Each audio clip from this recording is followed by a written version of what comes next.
noches, señoras, caballeros. Bienvenidos al Gato al Agua, Gato de Viernes, Gato Premium, como todos los viernes con don Julio Ariza. ¿Cómo está usted? Muy buenas noches. Pues gracias a Dios, bien, la verdad, no me puedo quejar. Gozando de una magnífica salud, un magnífico estado de forma. Como decía aquel cubano, no nos podemos quejar, chico.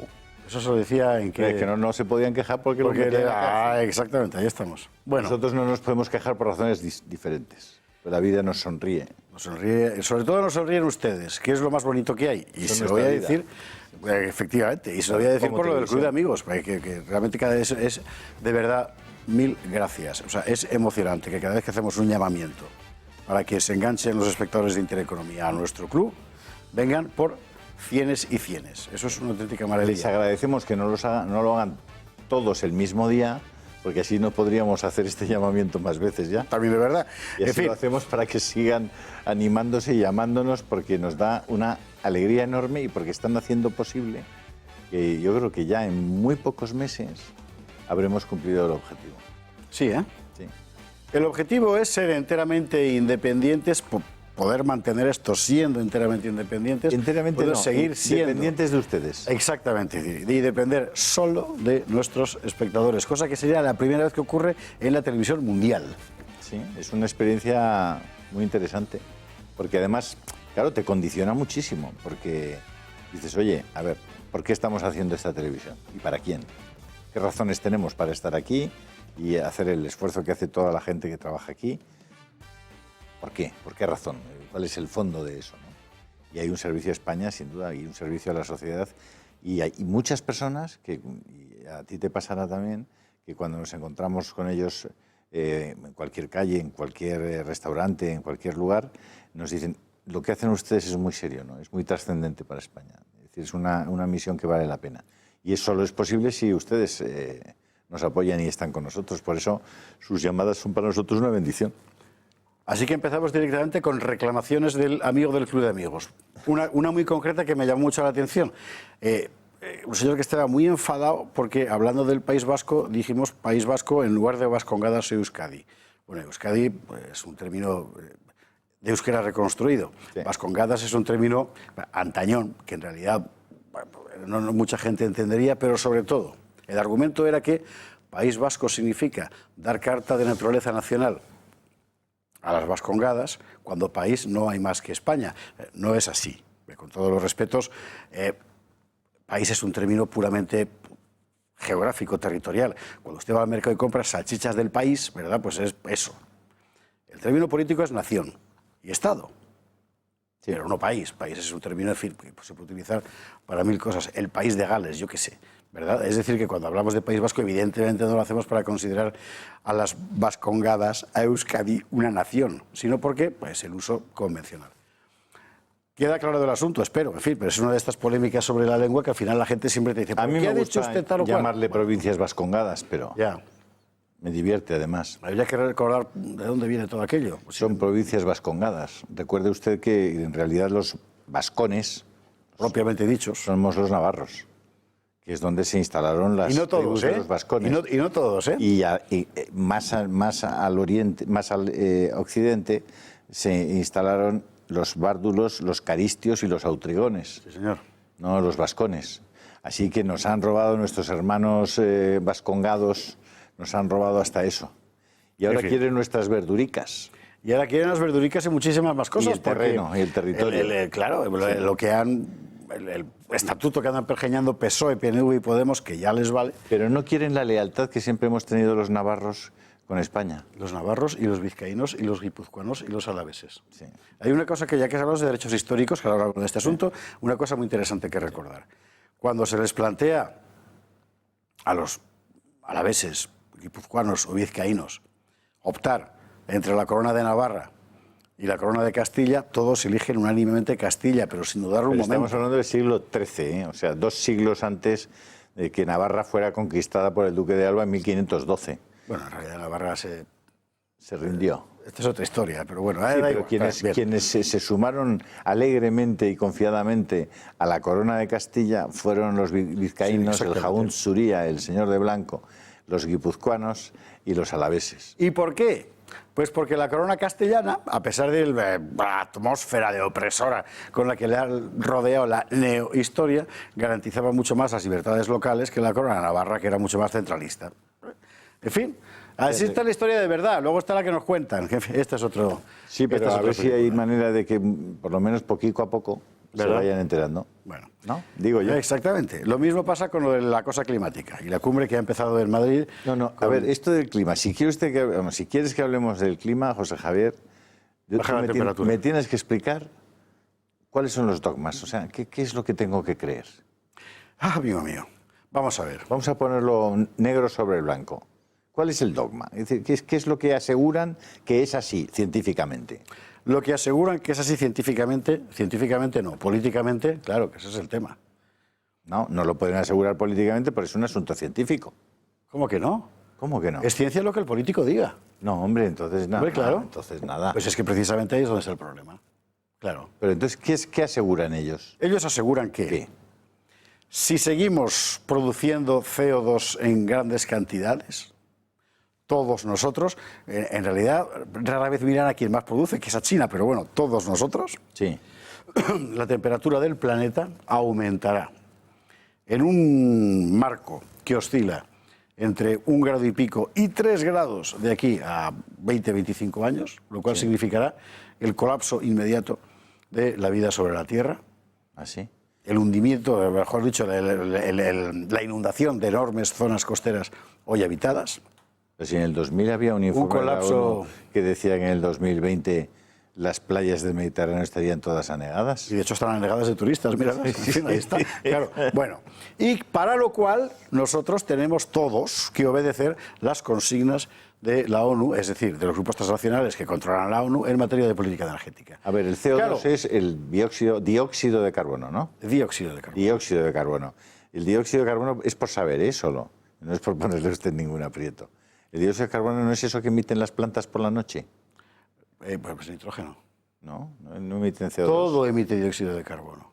Mira, ¿sabes qué es lo mejor? Por la noche, que yo sepa, lo que emiten las plantas es CO2 en la fotosíntesis. Chupan oxígeno y sueltan CO2, ¿no? Pero no, toda la vida reside sobre el carbono. Ya, claro. Y también sobre el carbono es la vida. Exactamente. Entonces, me preguntabas por el dogma. Los dogmas, venga. Y sobre esto hay un consenso científico pleno. Y el que no lo acepta es un negacionista, es decir, un pecador, un blasfemo. ¿Qué significa que hay un consenso científico pleno? ¿Que todos los científicos están de acuerdo en que eso es verdad? Sí, pero tampoco es verdad. De hecho, hay un manifiesto de 700 científicos de primer nivel, incluidos premios Nobel, sobre la cuestión, que dicen que ellos no están de acuerdo. Por supuesto, nadie ha hablado de ellos. Nosotros nos contamos en el gato al agua el otro día, qué es lo que dice ese manifiesto, que es muy interesante, porque vamos a ver una cosa importante. Que el cambio climático existe, no lo duda nadie, porque es una evidencia. Que estamos en un momento de cambio climático, tampoco. Que la contaminación es mala en general, tampoco lo duda nadie. El problema es coger el paquete. ¿Y qué dicen estos 700 científicos? Sandro Meco nos lo resumió el otro día en el gato de esta manera. A ver. Disparidad de criterios en torno al calentamiento global. Mientras el gobierno de Pedro Sánchez alerta sobre un peligro inminente... Durante años circularon las versiones más variadas e irracionales del negacionismo climático. Hoy, por fortuna, solo un puñado de fanáticos niegan la evidencia. Un grupo de 700 científicos y expertos del medio ambiente lanzan la Declaración Mundial del Clima, un comunicado que afirma lo contrario. Entre los firmantes, profesores y doctores de todo el mundo e incluso algún premio Nobel. Todos con una conclusión clara: no hay emergencia climática. En primer lugar, cuestionan los modelos que predicen el desastre medioambiental. Los modelos climáticos tienen muchas deficiencias y no son ni lo más remotamente efectivas como herramientas de política global. Hinchan los efectos de gases invernaderos como el CO2. Además, ignoran el hecho de que enriquecer la atmósfera con CO2 es beneficioso. Es más, afirman que el aumento del CO2 no es por sí mismo perjudicial. Que haya más CO2 es beneficioso para la naturaleza, por lo que la Tierra se enverdece. El CO2 adicional en el aire ha provocado un gran crecimiento en la biomasa. Más argumentos atacan las predicciones sobre el aumento de temperaturas. Para ellos son claramente excesivas. La temperatura mundial ha aumentado menos de la mitad del ratio previsto por el Grupo Intergubernamental de Expertos sobre el Cambio Climático. La conclusión es que estamos aún lejos de comprender los efectos del cambio climático. Y ojo, porque apuntan a que a lo largo de la historia las fluctuaciones en el clima han sido comunes. El archivo geológico revela que el clima de la Tierra ha variado desde que el planeta existe, con fases más cálidas y más gélidas. La pequeña edad del hielo terminó en 1850. Por eso, no es una sorpresa que a día de hoy estemos experimentando un periodo de calentamiento. ¿Y qué pasa con fenómenos como la Dana? ¿Son consecuencia directa de la inestabilidad climática? Este panel de expertos lo desmiente.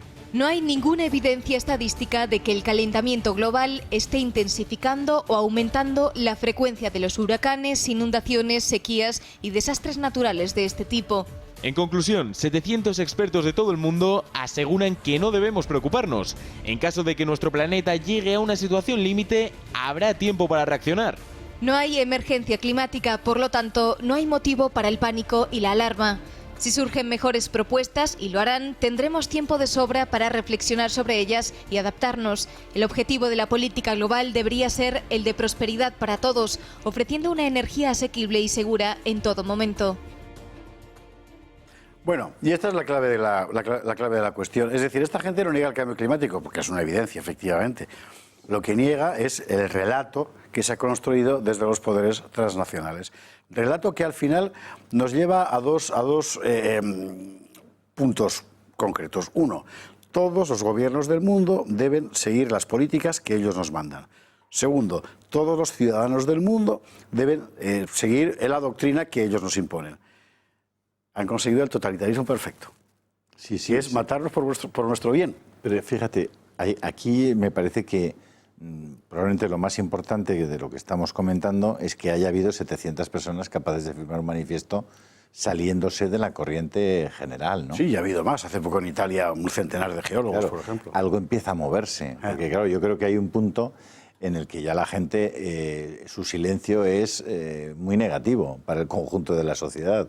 Aquí hemos dicho muchas veces que gran parte de las cosas que ocurren, que no son buenas, ocurren por el silencio de tantas personas que, conociendo el asunto, y muchas veces, como en este caso, conociendo científicamente el asunto, es decir, con un conocimiento empírico, es decir, con el ensayo-error, resulta que permanecen en silencio mientras el resto del mundo es manipulado. Que haya 700 personas, 100 en Italia, 300 no sé dónde. Yo echo de menos que haya mucha gente en España diciendo eso, aunque hay algunos. Ayer, el otro día en el Gato al Agua venía aquí Ángel Goya, ¿no? Sí, sí. Pues como él hay muchas personas capaces de explicar esto serenamente y sanamente y someter las cuestiones a un debate. El problema que hay con la izquierda en este país y en todo el mundo es que no debaten nada, solo imponen. Imponen sus tesis, imponen sus ideas, imponen sus argumentos, son la mayor parte de los casos irracionales y se aprovechan fundamentalmente del silencio de los buenos. Por eso es tan importante, y nosotros en ese aspecto somos punta de lanza, y somos un lugar donde la gente que tiene que hablar en la sociedad y que tiene que dar argumentos de verdad racionales y sensatos, puede hacerlo, ¿no? Puede hacerlo públicamente. A mí me ha llamado mucho la atención de este fenómeno, luego veremos la otra parte del asunto, que es, en este sentido considerado, la cuestión de la violencia de género, ¿verdad? Me ha llamado mucho la atención la capacidad de ese discurso para imponerse y prohibir por sí mismo cualquier disidencia. La frase esta de Pedro Sánchez, de solo un puñado de fanáticos, no sé qué, no es verdad. Precisamente lo que se está exigiendo el discurso oficial es fanatismo, es decir, que creas sin poner en cuestión. Es lo contrario, por cierto, de la mentalidad europea de toda la vida, porque Europa se ha construido precisamente sobre la duda, la discusión. Bueno, claro, en el fondo es que la sociedad contemporánea necesitaba una cosa así. Hace 25 años el gran debate del mundo posmoderno era: se acabaron las grandes certidumbres. Ya nadie cree en nada, o cada vez mayores grupos de gente creen cada vez mayor número de cosas, con lo cual la fragmentación es plena. ¿Esto cómo se gobierna? Bueno, ya no encontró sistemas para gobernar, es decir, credos únicos que además son globales, con lo cual, por otra parte, trasladan el ámbito político desde lo nacional, donde el ciudadano puede contar, al transnacional donde no pintas nada, ninguno pintamos nada, y pintan Monsanto, en fin, los grandes de los Rothschild, yo qué sé, desde luego usted y yo, nada. Bueno, han conseguido ese sistema en el que realmente la libertad queda anulada, la primera de todas, que es la libertad de pensar, ¿verdad? Porque no vaya a ser que seas un fanático negacionista. Sí, bueno, lo de negacionista tiene muchísima gracia. Hombre, vamos a ver, aquí lo que ves es que hay una parte de la sociedad que se preocupa en estudiar, en avanzar científicamente, en ser serio, en formarse, en ser riguroso. Y luego esa sociedad queda, por el sistema que nos hemos autodado, queda en manos de personajes que llegan a la presidencia del gobierno. Fíjate tú, ¿quién es el que ha llegado a la presidencia del gobierno? Un señor cuya tesis doctoral fue plagiada. Es decir, que no ha sido capaz de acceder al doctorado, cuando ahora los doctorados prácticamente no diré que los regalen, pero vamos, tampoco hacer una tesis doctoral es gran cosa. Pero es que ni siquiera eso. Coge a unos tipos del ministerio de no sé dónde y hace que le redacten una tesis doctoral que es simplemente la copia de párrafos y párrafos de otros de diferentes textos. Trabajos, así es. Claro, entonces dice, y este señor que estaría trabajando como mucho como PNN en una universidad, no sé si pública o privada, pero con 1.800 o 2.000 euros al mes, esta es la persona en la que recae la responsabilidad de gestionar miles de millones de euros en un presupuesto público y dedicar determinados recursos a cosas que no entran dentro de lo que sería una dinámica de justicia social, es decir, de adecuada distribución de los recursos públicos. De personas que no han tenido ninguna responsabilidad en generar un solo puesto de trabajo, personas que cuando han tenido que hacer una tesis doctoral la han copiado, personas que están ahí pues porque el sistema hace que se forme una cierta oclocracia. Es decir, un sistema en el que los peores son los que realmente pueden llegar a alguna parte y los mejores son expulsados. La consecuencia en la sociedad de que sea gobernada por los peores es dramática. Y si tiene consecuencias a corto plazo, las tiene todavía peores a medio y largo plazo. Y eso es lo que tenemos. Quien está pilotando las ideas que pueda tener la sociedad española y que son transmitidas por los medios de comunicación de masas sobre el cambio climático son los peores y además los más falaces. Hemos hecho muchas veces aquí la experiencia de sacar los argumentos que dicen los grandes medios de comunicación que ponen en boca de los científicos, por ejemplo, el inminente colapso climático, y buscar si realmente algún científico lo ha dicho. Y cuando lees a los científicos del panel internacional de las Naciones Unidas, en realidad ninguno de ellos ha dicho exactamente eso. Ninguno. Y cuando entran en debate con los negacionistas, con los escépticos, digamos, ellos lo primero que te dicen, los científicos del panel, digamos, ¿no? El IPCC, es que nunca, ¿no? Exacto, nosotros nunca hemos dicho eso. Claro, entonces, bien, de acuerdo, nunca habéis dicho eso. Entonces, ¿por qué todo el mundo está convencido de que sí? Bueno, pues ese es el problema, que forma parte del relato, ¿no?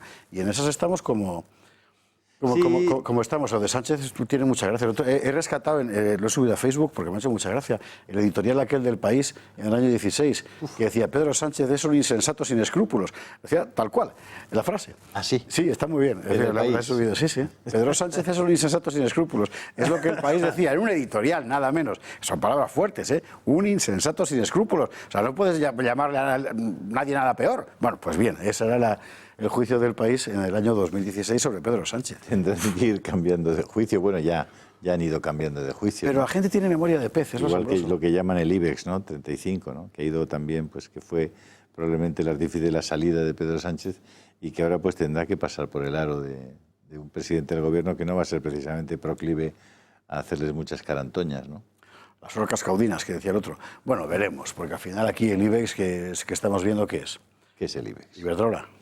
Es muy injusto, ya lo sé, es muy injusto, en fin, similar a todo el conjunto de la gran empresa española con los comportamientos de sus grandes representantes.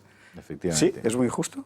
Bueno, yo creo que hay dentro ¿Hay de de todo? Hay Bueno, de todo, pues claro, como en todas todo. partes. Pero es evidente que el comportamiento de algunos de ellos es simplemente mafioso y muy duro el ver que han tenido, es decir, que han tenido en sus manos organizaciones que son estupendas, pero que han llevado y que han utilizado para sus propios fines y para su propio beneficio personal, y también de modo completamente inmoral. Y contrario al bien común. Y contrario a la ley, claro, como se verá en breve. Decía que uno de los elementos de este nuevo discurso global que se impone por todas partes y al que todos hemos de rendir pleitesía era el del cambio climático, y el otro era el de la violencia de género, donde también se utiliza el término negacionista. El término negacionista ya no se utiliza para decir, pues si el hombre llegó a la luna, pero exacto, no, ahora se utiliza para esto que son las nuevas certidumbres mundiales. Y el de la violencia de género es muy particular porque es lo mismo, es un bloque que se te ofrece. Es decir, si tú estás contra la ley de violencia de género, tú estás negando que haya violencia de los hombres contra las mujeres. No, yo estoy negando lo que estoy negando. No. Si niegas un elemento del todo, eres un apóstata. Por eso hablo yo de islamización del discurso público en Occidente. En la violencia de género, José Javier, es especialmente flagrante la declaración de Alfonso Guerra. Lo vamos a ver. Sí, pues vamos a ver lo que decía Alfonso Guerra. Porque eso es, bueno, en fin. Al Congreso llegó una vez una ley, una modificación de una ley por el cual actos penales, si estaban ejecutados por hombre o mujer, tenían sanciones diferentes.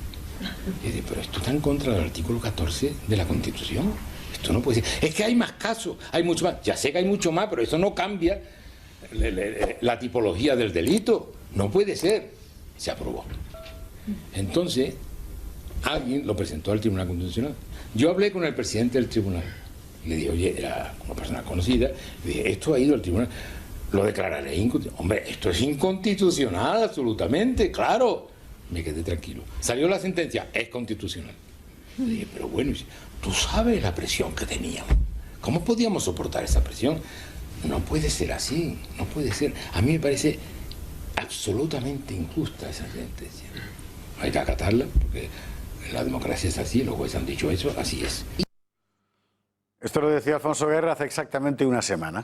Es muy llamativo porque en esta entrevista, que creo que fue Europa Press quien lo recogió, salieron un montón de cosas, de cortes de esta entrevista. Y este no. Pero no eso, que era el corte. Que era el corte porque está acusando al Tribunal Constitucional de prevaricación, nada menos. Ex vicepresidente de gobierno socialista asegura que, siendo el criterio absolutamente claro respecto a una ley que, digamos, trataba de forma diferente al hombre y a la mujer, y eso era radicalmente inconstitucional, se manifiesta de esa manera en privado y públicamente hacen una sentencia contraria y reconocen que las presiones son las que han llevado a hacer una sentencia injusta. Es decir, a prevaricar. Exactamente. A prevaricar. Porque la prevaricación es tomar... Vamos a recordar conceptos. La verdad que es muy importante. Uno, la Constitución dice que todos los ciudadanos son iguales ante la ley sin que pueda prevaler diferencia de sexo, raza, credo ni religión. La Constitución. Ergo, la ley de violencia de género, que expresamente manifiesta que ante una misma ley el hombre merece más pena que la mujer en un hecho delictivo concreto, es inconstitucional. Bueno, vale. Prevaricación, ¿qué es? Tomar una decisión injusta a sabiendas de que lo es. Lo es. Bueno, Alfonso Guerra acaba de explicar con toda claridad que objetivamente la ley esa era inconstitucional y que el Tribunal Constitucional prevaricó. Es que yo nunca he visto a un vicepresidente del gobierno decir una cosa así, terrible, del Constitucional. Terrible, es terrible. Y luego, claro, cuando entras en el tema del Constitucional, el que yo aparentemente, yo siempre he tenido mucho respeto al Tribunal Constitucional, pero con esa declaración me he quedado flipando, como dicen los chavales, y ves que llevamos 8 años sin que haya un fallo con el tema del recurso a la ley del aborto. Otro caso, efectivamente, dices, pronto. Pero entonces, ¿dónde estamos? ¿Cómo está el tema de la justicia en nuestro país? ¿Qué ha pasado? ¿Qué está pasando? ¿No? O sea, tenemos como ministra de Justicia a una señora que dice en una cinta con Villarejo todas las cosas que dice, Marlaska maricón, la información vaginal de Villarejo, los jueces del Tribunal Supremo con menores en Colombia, que dice que Garzón no sé qué, que planean una operación, la operación Gürtel, con un comisario, con otro comisario, con un juez de la Audiencia Nacional, una fiscal, tal. Todo eso se conoce y esa señora sigue siendo ministra de Justicia. Sigue siendo ministra de Justicia. Sí es, no y todavía lo es hoy y no parece que vaya a dejar de serlo. Le preguntan por los juicios y la ministra actual de Justicia dice, no, yo prefiero tribunales de hombres que de mujeres, de jueces hombres que de jueces mujeres. Así es, en esa comunidad. En fin, vamos a hacer una mínima pausa para la publicidad y a la vuelta vamos a hablar de las consecuencias de este paisaje en algo que usted va a empezar a afectarle desde ya, que es la famosa gobernabilidad del país, es decir, quién gobierna en su bolsillo. Hasta ahora mismo.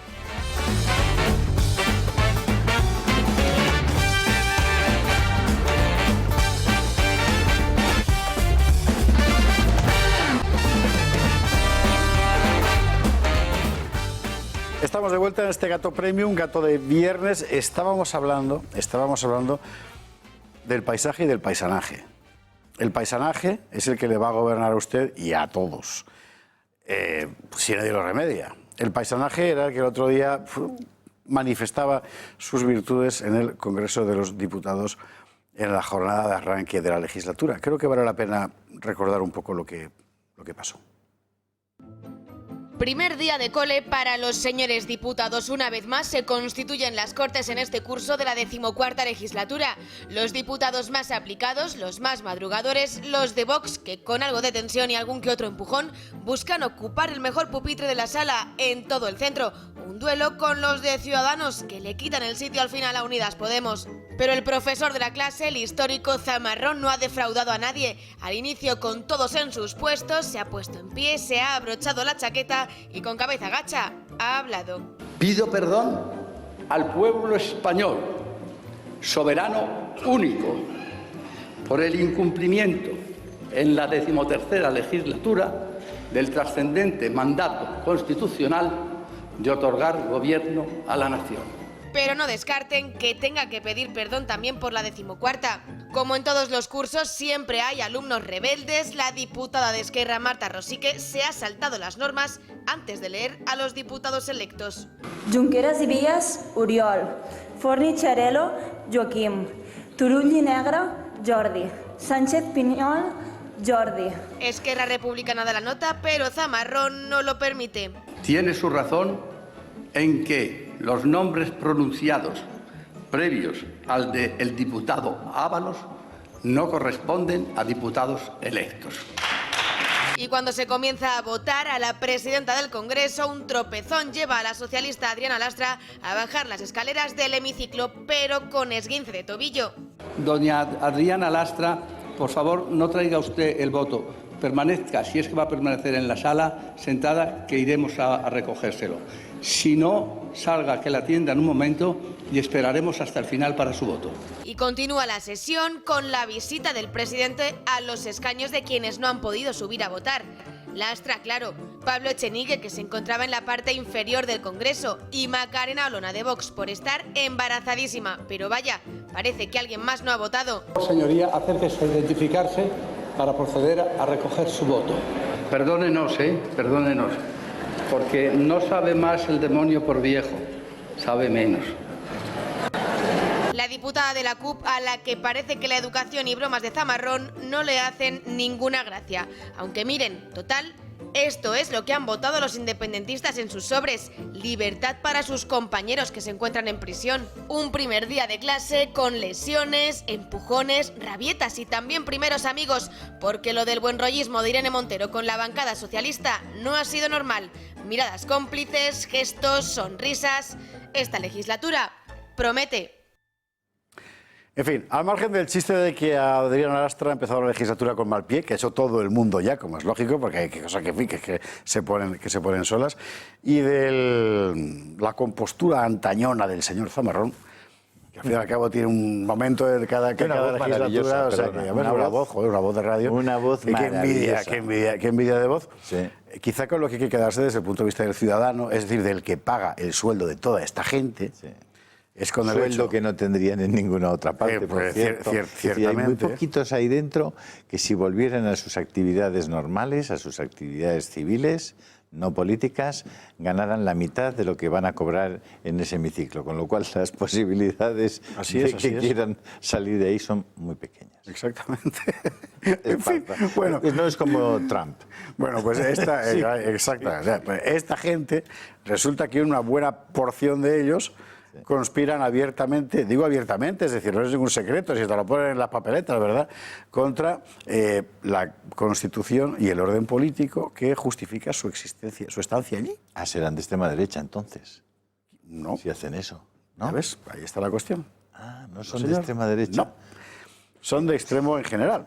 y así tenemos pues lo que tenemos allí y lo que está pasando ayer y antes de ayer con la visita de los sindicatos a Oriol Junqueras para que les bendiga el gobierno. Cosas realmente asombrosas. Los sindicatos son estos que son imputados de hace un par de días en los ERE por 40 millones de euros unos y... La OGT de Asturias, la OGT de Andalucía, millones de euros que van y millones de euros que vienen.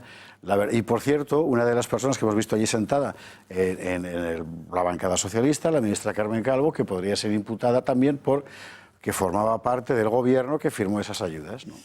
¿Sabe qué pasa? ¿O sabes qué pasa, José Javier? Que en serio, la columna vertebral de un Estado debería ser la primera decisión de qué es lo que hay que gastar. Bueno, eso es el clásico, ¿no? Efectivamente, el presupuesto La público. columna vertebral es qué tenemos que gastar para este Estado. ¿Qué tenemos que gastar para proveer y para prever, que son las dos funciones de la política, la provisión y la previsión social? ¿Qué tenemos que gastar? Y hacer la lista de gastos. Solo cuando tienes hecha la lista de gastos puedes decirle al ciudadano, págueme usted impuestos porque quiero gastar esto. Entonces estás legitimado. Esta es la parte que se han saltado. Porque claro, la lista de gastos la tienen hecha.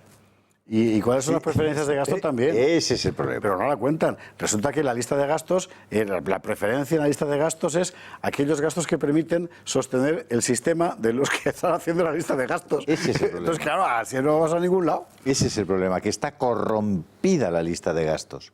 Con lo cual, cuando se van al ciudadano y le dicen, pague usted más impuestos, están cometiendo una flagrante injusticia.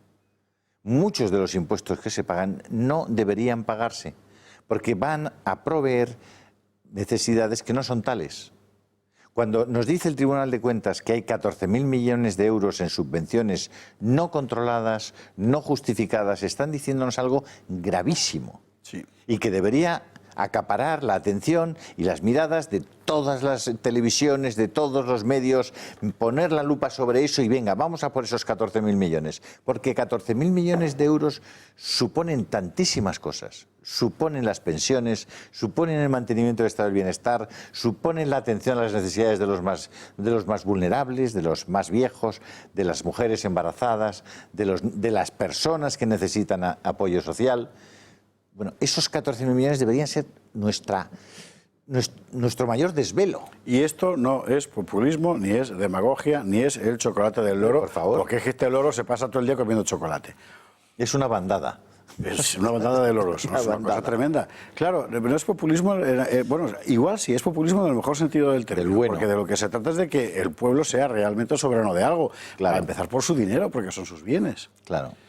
Y se ha creado una élite, de hecho es una élite, puesto que es una minoría que manda sobre una mayoría, que hace lo que le sale de las narices.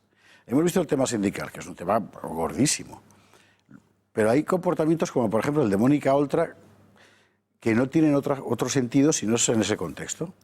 Ese es decir, vamos a ver, a esta mujer, el exmarido de esta mujer le han condenado por abusos sexuales en un centro, a una menor, en un centro regentado, por cierto, por la propia Oltra, pero bueno, en tanto que consejera, ¿no? Bueno, vamos a ver, la culpa evidentemente es del exmarido, no es de ella, por supuesto. Pero es que resulta que a esta señora, que evidentemente no va a dimitir por esto, ni va a cerrar el centro, que depende de ella, por esto, esta señora, hace unos años, forzó el cierre de un centro privado... De las hermanitas de los pobres. De carácter religioso, por una denuncia, exactamente la misma denuncia que ahora ha pesado sobre su exmarido, y que encima se demostró falsa. Brutal. Lo cual va a llevar al gobierno valenciano, es decir, a todo el mundo, a poner 4 millones de euros del ala... Para indemnizar a esas monjas y a ese centro... Por la frivolidad política de esta señora. Y la vida de un hombre, el acusado en aquel momento, destruida, claro. Destruida. Bueno, es un caso de tal malicia, de tal... Y no ha habido ni un gesto por parte de Oltra. Así es. decir, que esta señora siga siendo vicepresidenta del Gobierno de Valencia es un escándalo de una naturaleza enorme. Nada. Absolutamente nada. Es decir, la izquierda y la corrupción es que son uña y carne. Tampoco amigo. ha aparecido en La Sexta, ni en Cuatro, ni en el programa de Aristo Mejía, ni en ningún lado. Eso es corrupción. Claro. Eso es corrupción. Si nosotros no hablamos aquí de Gürtel o no hablamos de tal, sería corrupción. Si nosotros no contamos porque alguien... sería corrupción.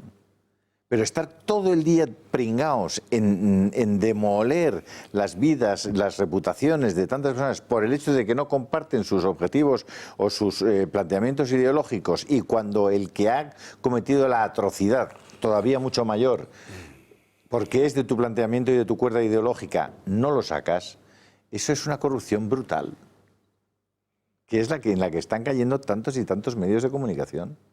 Porque están en sintonía con el mismo proyecto de poder que estos. No, ya, pero, hombre, y esta va a ser una gran pregunta, es decir, exactamente ese proyecto de poder, ¿en qué consiste? Pues hasta hace poco podías entender que se trataba de quitar a Rajoy del medio para repartir las cartas con otros jugadores. En fin, es innoble, pero bueno, al menos es comprensible. Ahora yo realmente no entiendo nada. O sea, El País, que es un periódico literalmente salvado de la quiebra por gobiernos del PSOE, por gobiernos del PP y por el famoso IBEX del que hablábamos antes. Soraya, sí. Hace permanentemente campaña para un gobierno de extrema izquierda, por cierto, siendo un diario sostenido por el capital buitre norteamericano, porque hasta donde ellos se siguen siendo estos los dueños del periódico. Sí. Aquí a qué estamos jugando. Roures acaba de marcharse de Antena 3, o eso dice, de A3 Media. Han vendido lo que tenían, que era una parte importante, ¿no? Bueno, ese señor, que ha conspirado abiertamente contra la unidad nacional de España y contra muchas más cosas, contra las libertades de muchos españoles también, llega, hace dinero, no, lo pierde todo y se lo perdonan y se lo dejan recuperar. Soraya, gracias, Roures igual te ficha, ¿verdad? Claro, y se marcha... Fichará cuatro casas. Fichará cuatro casas. Fichará cuatro casas, bueno. Eso se triangula. Al final han hecho, ¿qué? Su negocio. Han arruinado el panorama audiovisual en España. Nunca ha habido menos libertad que hoy. Vea usted la tele de los años 80. O sea, te entra una cosa... Dice, pues ¿cómo es posible que esto era España? Sí, la gente podía decir lo que le daba la gana prácticamente. Podías Ahora es hablar de tremendo. libertad. Ahora están encorsetados dentro de un camino de corrección política que cada vez es más angustiante, más desesperante, más cerril, claro. y más irracional. Es irracional, pues más irracional. En la medida en que es, pues, eso, fanático, que diría Pedro Sánchez. Y al final todo terminó pivotando en dos grandes grupos de comunicación, con dos italianos al frente, con una varaunda de accionistas, de gente que gana dinero y tal, en guerra entre sí, pero bueno, ellos se ponen de acuerdo para que nadie más entre en el pastel, y que pueden permitirse cosas como, por ejemplo, lo de la violación de la chica de Gran Hermano. O sea, que es una cosa de locura. Y no ha pasado nada tampoco. No pasa nada. Y no han cerrado ninguna televisión. ¿Qué verdad eso que decían de que la mente posmoderna era como una pupila, que cuanta más luz le entra, más se cierra? Mira, pues en esas estamos. Completamente pupilos. Estamos sí, absolutamente y con el atronados permanentemente con el discurso mayoritario. Por eso que haya voces... Iba a decir como la nuestra, por supuesto, que es la suya. Pero y otras muchas por ahí, pero que son pequeñitos, vale. Sí. Pero al menos se les oye de lo que se trata. Sí. Hombre, porque si no te reconforta, pues escuchar a Federico Jiménez Los Santos o ver OK Diario o ver determinados medios de comunicación que mantienen unos niveles de independencia, por lo menos, y de salirse un poco del cauce de lo políticamente correcto, ¿no? Muchos de sus periodistas están en esta tertulia del gato habitualmente de lunes a jueves, y aquí los ve usted, pues Luca Costantini, Raquel Tejero, en fin, y Mirar Andaluce. Bueno, es posible que tener una y porque no tenemos libre, más medios, claro. Porque desde luego nos encantaría contar con muchas más personas, y como nos duele el ver que en los otros medios de comunicación jamás cuentan con los periodistas de Intereconomía o con las personas que formamos parte de esta casa y de esta línea editorial, ¿no? No hay manera de decir, en esas casas no cabe la gente que piensa como nosotros, es decir, no caben ustedes, no caben, y eso es dramático. El cordón sanitario, mira el cordón sanitario lo tienen hecho, pero a estas ideas, en el fondo, es decir, ¿qué les repugna ahora y qué les da miedo ahora? Que nosotros sí proponemos que el dinero sea bien utilizado. Cuando alguien propone que el dinero sea bien utilizado, está pidiendo que no sea mal utilizado. Y está diciendo que hay mucho dinero mal utilizado y que ese dinero mal utilizado permite que ahora estén planteando 4.000 tíos que se llamen su tsunami democrático, como quieran llamarse, montar un pollo alrededor del Barça Real Madrid, por ejemplo. Sí, que es lo que contábamos ayer en El Gato, con esa amenaza expresa. Es asombroso, es decir, el mero hecho de que uno se haya... Para mí el hecho de que se parzara el partido me pareció una bajada de pantalones verdaderamente incomprensible. Es decir, ¿quieres tener un Estado que no funciona? Fallido, como dice aquí Calvet todas las semanas. Bueno, pues ese es un ejemplo. ¿Y se pueden permitir el lujo de amenazar abiertamente con trastornos públicos sin que pase nada? Porque no hemos entrado a mirar todas esas subvenciones. Cuando entren a mirarlas y hagan el diagrama, que alguien lo tendrá que hacer y se va a hacer, decir, oye, ¿cómo funciona esto? Pues mira, esta asociación, esta 50.000, esta 100.000, esta 75.000, esta tal. Y todas ellas sin dar cuenta de en qué utilizan ese dinero. Sí. Y todo ese dinero dedicado a que en el momento en que hay que movilizar cualquier cosa, cogen un teléfono, cogen una red social, cogen lo que sea, y dicen, venga, Manolo, a tal hora en tal sitio que hoy nos toca lo de las mujeres de no sé qué. Y ahí tienen que estar. ¿Por qué? Porque cobran y viven de eso. Hablando de Manolos. Están robando el dinero a expuertas y utilizándolo para imponer luego su receta o su agenda totalitaria. Bueno, hablando de Manolos, un Manolo que ha salido en todas estas historias es el marido de Susana Díaz. ¿Mire usted por dónde? Sí. Bueno, eso se lo contamos a la vuelta de la publi, ¿vale? Enseguida. Vale.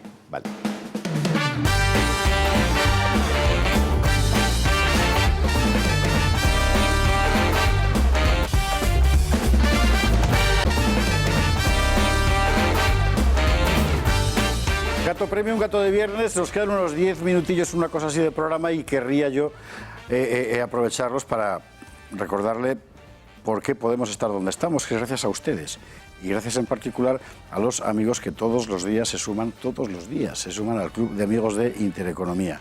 Sí. Estamos empeñados en mantener una televisión enteramente libre e independiente que dependa solo de sus espectadores para que podamos ser realmente su voz y para que usted encuentre una voz que sea la suya. Bueno, el instrumento para eso es el Club de Amigos de Intereconomía, porque Carmen Calvo aquí no va a dar dinero.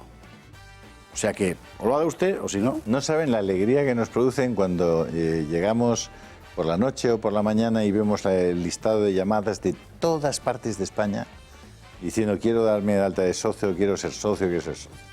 O sea que vamos a mantener, para los que llamen esta noche, llamen mañana por la mañana y llamen estos días, el hecho de que cuando les enviemos este carnet, que lo he enseñado alguna vez, ¿no? El carnet este de Amigos de Intereconomía, les enviaremos un libro fantástico sin ningún cargo a su casa. Bueno, 91... Es un pequeño detalle, porque el detalle es el de ustedes de estar con nosotros apoyando esta televisión. 916162464.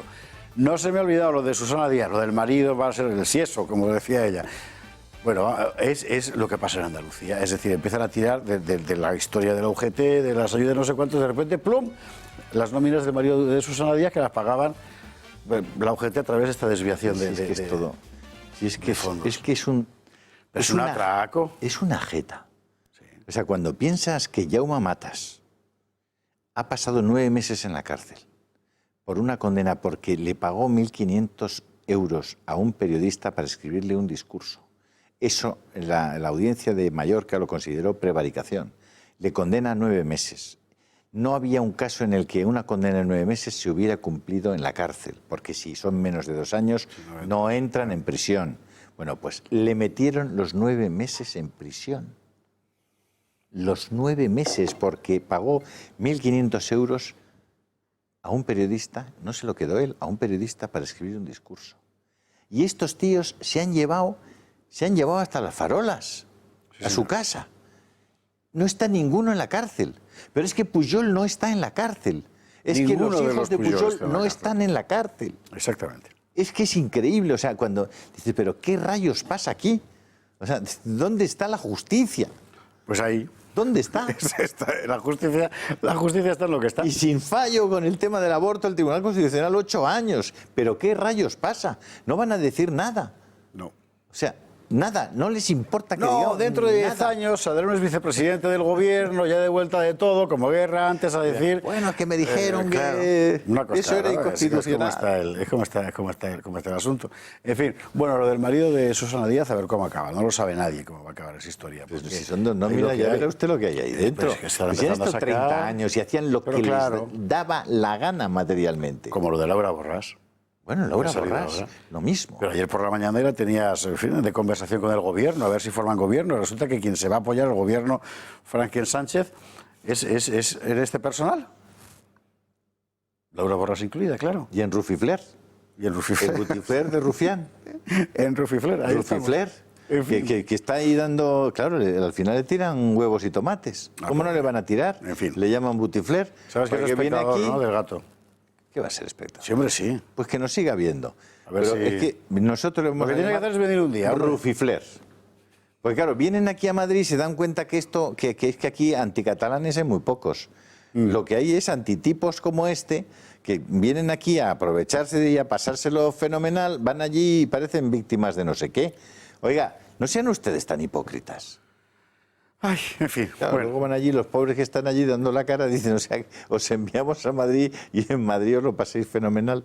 Pero no son tan malos los de Madrid y los españoles. ¿En qué quedamos? Ay, Rufián. bueno, le voy a contar una historia.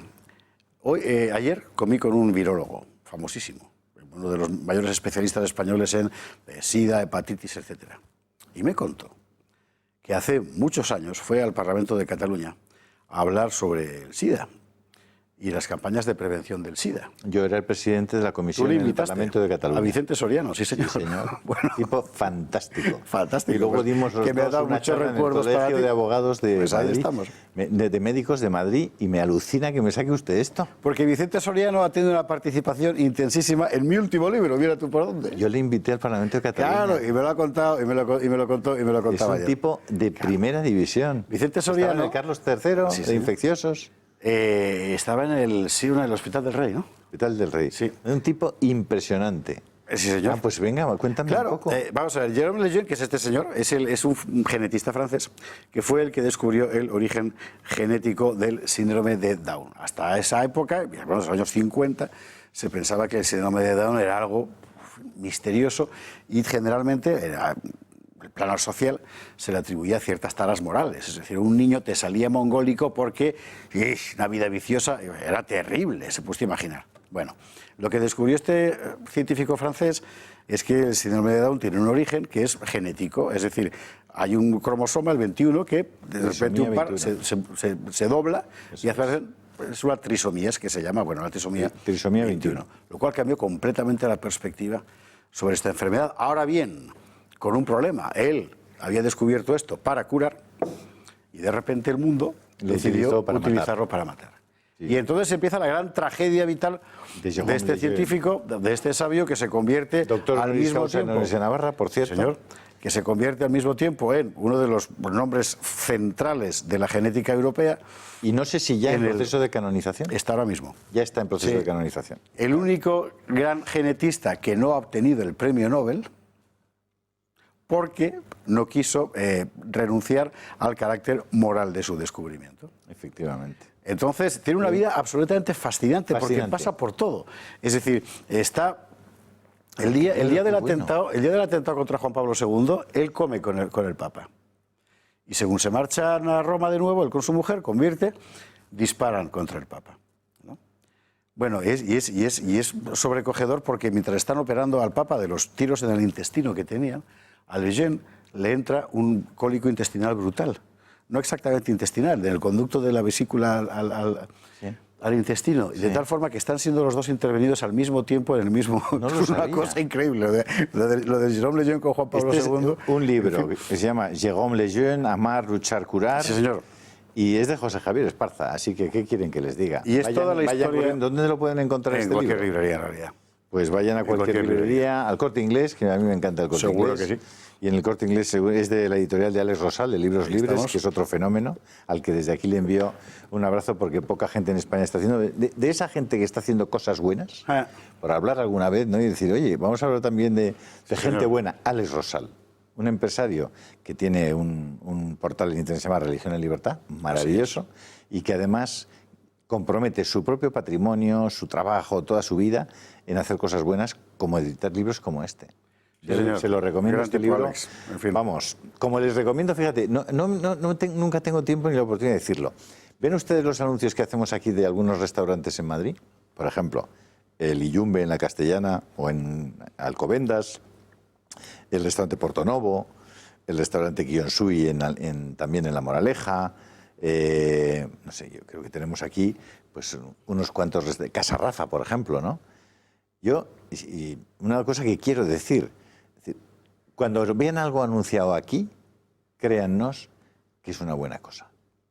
Porque son gente muy maja, porque son restaurantes fantásticos, porque además les van a tratar estupendamente bien por el hecho de ser gente cercana a Intereconomía, y porque se come muy bien en todos ellos. Y a lo mejor está usted diciendo ahora, pero bueno, yo también soy fantástico y no se lo he anunciado. Pues anúnciese. Claro. Ahí estamos, claro. Exactamente. De verdad, Eso es lo que sí, los restaurantes que vean en esta casa pueden estar seguros de una cosa, van a comer muy bien y además les van a atender estupendamente. En fin, bueno, esto por lo que concernía a esta cuestión. En la Facultad de Medicina en España no hay ya nada sobre bioética, es decir, sobre la ética de la actividad científica médica.